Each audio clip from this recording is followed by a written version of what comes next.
Hi, this is Cain, and you're watching Cain Course World History.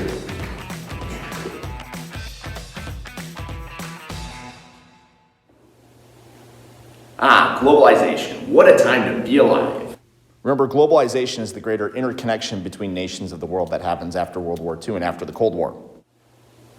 Globalization gave us things like Amazon, the Beatles, and the always delicious Taco Bell.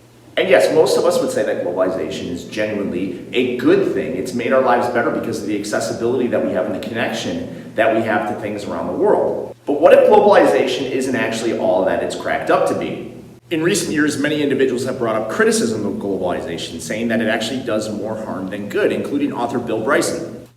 He said the whole of the global economy is based on supplying the cravings of 2% of the world population. So maybe globalization is actually an unequal system that benefits people in the upper half of world society, including the United States. And being from the United States, we see a lot of the benefits from this, but we don't necessarily see the problems. After World War II, there were many international organizations that were brought together to organize and limit international trade. The most prominent of these was the General Agreement on Tariffs and Trade, the European Union, NAFTA, Mercosur, and ASEAN. But all of these were overshadowed in 1995 by the formation of the WTO, the World Trade Organization, which was meant to link all of these different organizations together under one roof. While it seemed like a good idea, many people considered the WTO to be a relatively closed branch of international society, that it didn't understand welfare worldwide, and that it was a power-hungry group of people that took control of all of the finances and economics worldwide. It's no wonder that people throughout the world began to resist the organization known as the WTO. An example of this took place in 1999 in the US city of Seattle. During WTO meetings in Seattle in 1999, as board members were trying to come up with new trade agreements for the new millennium, 40,000 protesters consisting of students, labor unions, and small business and farm owners led protests against the WTO, trying to draw worldwide attention to the potential problems that a worldwide trade organization could create. This battle for Seattle, as it's often called, is generally considered to be the beginnings of the anti-globalized movement. It's one of the first times we see people rising up in response to globalization. And it's kind of a surprise to many because most people assume that globalization is a good thing. This is beneficial. We should be pursuing this type of culture. Look at everything we get out of it. And despite these protests, the WTO remained in power. As late as 2001, China joined, making it even more of a worldwide organization than it was before. But these protests were successful in identifying three major issues that people had with globalization worldwide that would continue to be the roots of the anti-globalized movement throughout the rest of history up until our current point in time. The first being because of working conditions and the environment created by the global system. Second, many national governments find that globalization threatens their national independence and overall sovereignty. And finally, many believe that globalization limits economic independence and it causes people to rely more on other people worldwide rather than themselves. Working conditions were certainly a point of resistance because working conditions often reflect the greater goals of a company. Companies sacrifice working conditions in order to make the most money and make the most profit and the most materials possible. This is nothing new historically. Go back to the age of colonization when Spanish settlers used the encomienda system and the mita system to make sure that they were exploiting native labor basically for free.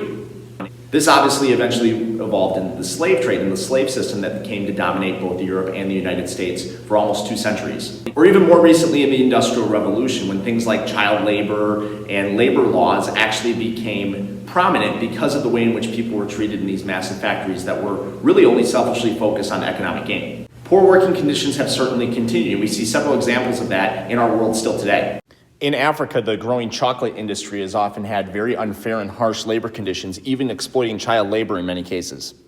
The global shipping corporation of Amazon has also been under fire in recent years, as many workers have voiced concerns about hot and cramped conditions, as well as the inability to do things like drink water and go to the bathroom in order to keep up with the high demand of shipping throughout the world.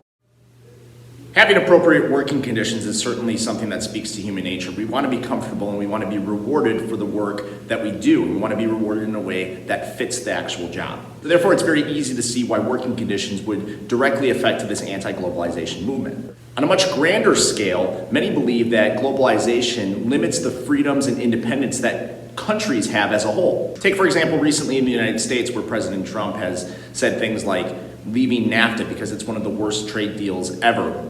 This isn't just a theme in the United States, it's true in many other nations who feel like they are being exploited by these global trade patterns. In 2016, 52% of British Parliament voted to leave the European Union.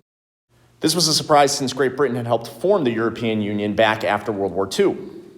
Yet many in Britain believed that Britain was carrying the weight of Europe's entire economy and that this was unfair for citizens back home.